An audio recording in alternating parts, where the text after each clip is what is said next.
लेकिन तुम्हारी जिंदगी निराशाओं में जाती है। एक गुलाब का पौधा ये सोचता है कि मैं नारियल के पेड़ की तरह बड़ा हो जाऊं। अब बाजू में लगा है, अब वो सोचे मुझे नारियल का पेड़ बना दे, नारियल का पेड़। अब गुलाब का पौधा कैसे पेड़ बन जाएगा?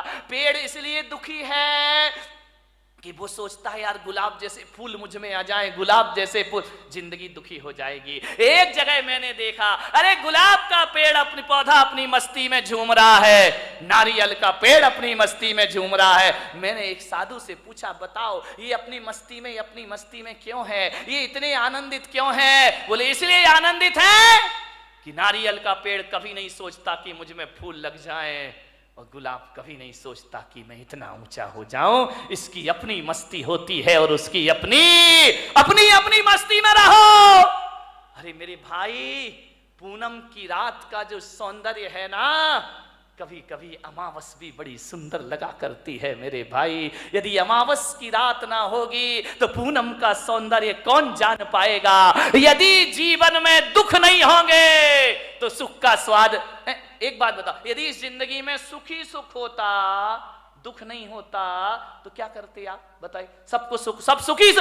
अब कोई बोले ये छोटी उंगली, ये बड़ी उंगली, ये बीच की, अरे भाई क्या दिक्कत है? अब ये एक बात बताइए, यदि पांचों उंगली भगवान एक सी बना देता तो क्या करते आप? कल्पना करो, कभी सोचते हो ये पांचों उंगली एक सी हो जाती तो ना लिखने का आनंद ले पाते, ना खाने का आनंद ले पाते, सामान उठाते नहीं बनता।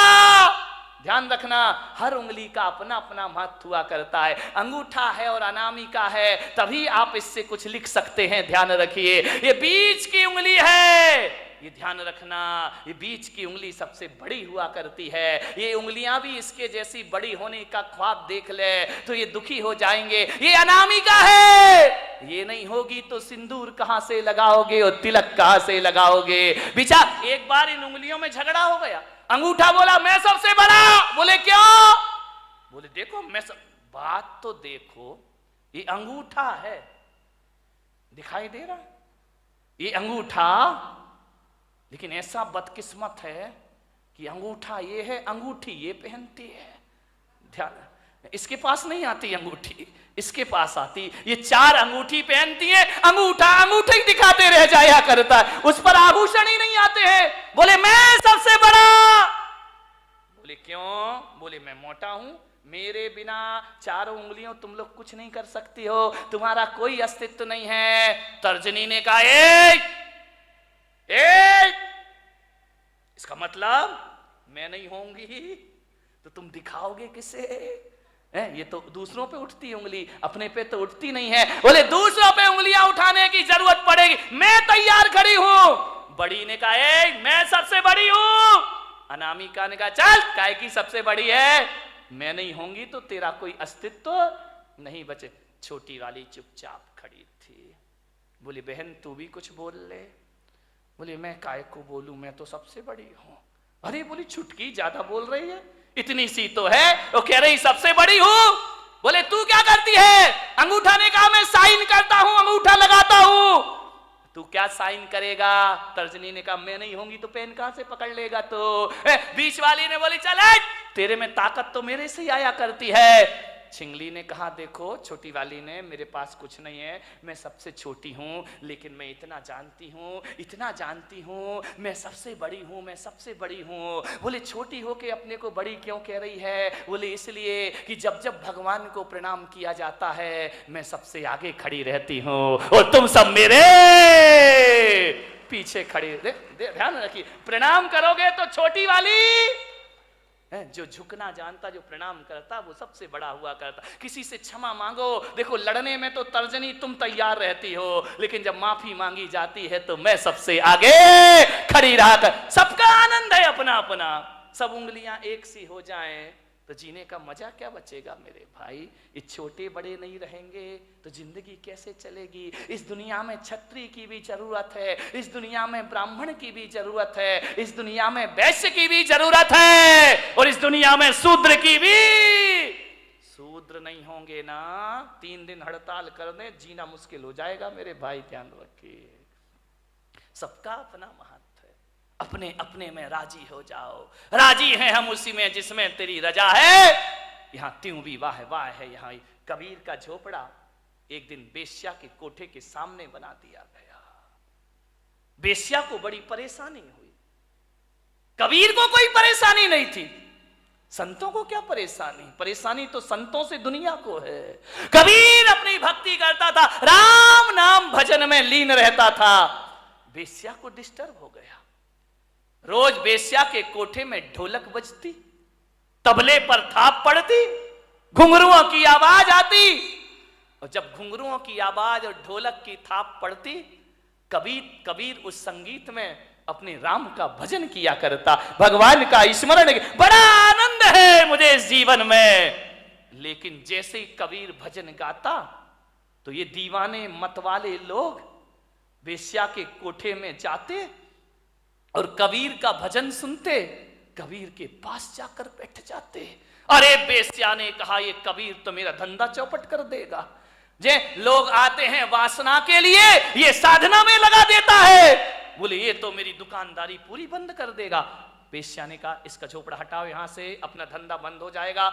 लोग कबीर के पास जाते हैं, शरीर को नश्वर समझने लगते हैं, भोगों को नश्वर समझने लगते हैं। और ये आदमी भोगों को नश्वर समझेगा तो मेरा तो खाना खराब हो जाएगा। बेश्या ने अपने यारों से कहा कि जा, आज रात को कबीर का झोपड़े में आग लगा दो, जला दो रात को। रात हुई, बेश्या के यार गए, कबीर के झोपड़े में आग लगा दी। घास फूस का झोपड़ा धू धू करके जलने लगा। कबीर ने देखा, वाह वाह, अभी तो ये झोपड़ा तू कितना चाहता है मेरा राम, मुझे कितना प्यार करता है। क्योंकि जब ये झोपड़ा था ना, तब तुझे दिक्कत होती थी मुझे देखने में। अब झोपड़ा हटा दिया, आओ अपन सामने से दीदार करेंगे। बीच की दीवार खत्म हो गई, मजा आ गया, हरि भजन करने लगा, जल गया झोपड़ा। बोले लोग हवन यज्ञ करते हैं तो आहुतियां डालते हैं, वारे मेरे राम जी, तुमने तो मेरा झोपड़ा ही आहुति में डाल दिया, मजा आ गया। अब खुल के आकाश को देखेंगे, चांद सितारों का सौंदर्य देखेंगे। बहुत खुश हुआ कबीर। बात बदल गई। किस्मत को बदलने में ध्यान रखना, 100 साल में किस्मत जरूर बदलती है, ध्यान रखना। ऐसा कोई नहीं जिसकी किस्मत ना बदलती हो, जरूर बदलेगी किस्मत। आज है कल नहीं रहेगा, आज कुछ नहीं है कल सब कुछ होगा, ध्यान रखिए। हवा का एक झोंका आया और कबीर के झोपड़े की आग बेश्या के कोठे तक पहुंच गई। और उस आग ने पर्दे जलाना शुरू कर दिए, पर्दे जल रहे हैं, साजबाज जलने लगे, ढोलक फट गई, हारमोनियम जल गया। बेश्या उठी, ये क्या हो गया, मेरे कोठे में आग लग गई, मेरी जिंदगी भर की कमाई सब मिट्टी में मिल गई। बहुत परेशान हुई बेश्या, कोई बुझाने वाला नहीं। उस रात को उसके कोठे की आग, सवेरे तक कोठा जल जल के धुआं हो गया। दौड़ी दौड़ी गई कबीर के पास, कबीर कबीर कबीर। कबीर तो भगवान की राम धुन में लगे हुए हैं। अरे कबीर उठो, देखो ये क्या हो गया है। कबीर भगवान के भजन में ले, वाह मेरा हरि, मेरा परमात्मा, मेरे राम, बड़ी कृपा है, बड़ी मेहरबानी है तुम्हारी। बेश्या ने कहा, कबीर तेरे तो आगे पीछे कोई नहीं है, तू तो साधु अक्खड़ फक्कड़ है, मेरी तो जिंदगी भर की कमाई धू धू करके जल गई कबीर, मैं बर्बाद हो गई। कबीर ने आंखें खोली, क्या हुआ बेश्या, देख कबीर मेरा कोठा जल रहा है, धू धू करके राख हो रहा है मेरा कोठा, बचा ले कबीर बचा ले। कबीर ने कहा, इसमें मैं क्या कर सकता हूं। बोले कबीर मुझे माफ कर, मैं प्रायश्चित चाहती। अरे किस बात का प्रायश्चित।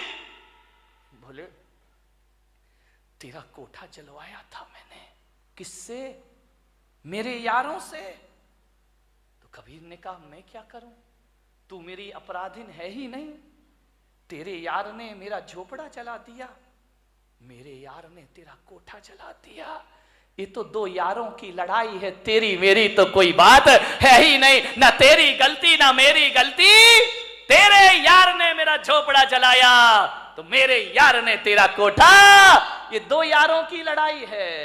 अब देख बेस्या किसका यार दमदार है, देख मेरा यार दमदार है या तेरे यार जो कल यार तेरे साथ घूमा करते थे तेरे लोग, आज एक भी तेरे पास नहीं है। और आज झोपड़ा जलने के बाद मेरा हरि मेरे पास हमेशा से मौजूद है। ध्यान रखिए बारामती वालों, यारी करो तो ऐसी करो जिसका यार दमदार हो, उससे दोस्ती करो मेरे भाई। ऐसे यारों से क्या दोस्ती करना, जिंदगी में आनंद में जियो। सूरत में एक मेरे भक्त ओम प्रकाश बाबूजी अब इस दुनिया में नहीं है, मैं भीलवाड़ा में कहीं था, रात पता चला कि उनकी फैक्ट्री में आग लग गई, धू धू करके फैक्ट्री जल गई। मेरे पास, मेरे स्टाफ के पास फोन आए कि बाबूजी की झोपड़ी बुरी मिल जल गई है कपड़ों की। वो जिन शरणम के अध्यक्ष थे उस समय, बाबूजी की फोन पर स्पीकर खोल के बात हुई। मैंने कहा बाबूजी ये जो मिल जल गई आपकी, कहां हैं आप? बोले कहां हूं, सामने खड़ा हूं, मिल जल रही है कपड़े की, आप कुछ नहीं कर रहे। क्या करना महाराज, कर भी क्या सकता हूं, मैं तो बुझा नहीं सकता। बुझाने वाले अपना काम कर रहे हैं, मैं अपना काम कर रहा हूं। मैंने कहा क्या हुआ? कुछ नहीं महाराज, चिंता मत करो, आपका हाथ हमारे सिर पर है, ऐसी 10 मील फिर खड़ी करने की मैं ताकत रखा करता हूं। वो आदमी कमजोर नहीं पड़ा, वो शख्सियत कमजोर नहीं पड़ी, हौसले हैं महाराज। आपका शिष्य इतना कमजोर नहीं है, 2 मील क्या ऐसी और भी जल जाए तो भी मेरे मन में कोई फर्क पड़ने वाला नहीं है। मैंने कहा बाबूजी आप उस समय क्या महसूस कर रहे थे जब वो मुझसे मिलने आए? बोले क्या कर रहा था, आपका हाथ सिर पर है ना, भगवान मेरे साथ है ना। तो मैंने कहा जब मील जली हुई देखी आपने तो क्या महसूस किया? बोले यही किया कि पेड़ से कुछ पत्ते हैं झड़ गए हैं, पतझड़ है, सावन फिर आएगा, मैं फिर हरा हो जाऊंगा। ध्यान रखिए, कपड़ा ही तो जला है, मील ही तो जली है, मेरे हौसले तो नहीं जले हैं ना। और आपको विश्वास नहीं होगा, 6 महीने में बाबूजी ने दूसरी मील खड़ी कर दी उसी जगह पर जाकर। मानिए